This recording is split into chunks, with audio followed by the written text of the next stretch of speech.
Simple lang lahat ng mga gusto natin, ano? Pero lahat ng simple, mahirap butin. Kasi natural na komplikado ang mundo. Mabuti na lang, nandiyan si Lord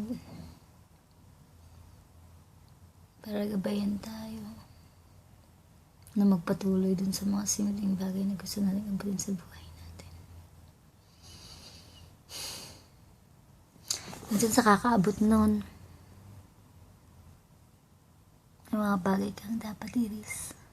Minsan ba nga, halos munti ka nang masira at munti ka nang huminto.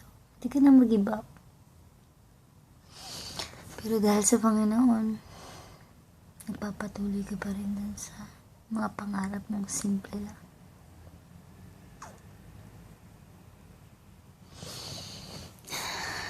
At lagi kang nag-hope sa Panginoon na maabot mo rin yan. Hanggat gumigising ka pa sa umaga, hanggat may grasya pa, na ibinibigyan ng Panginoon. Go. Fighting. God.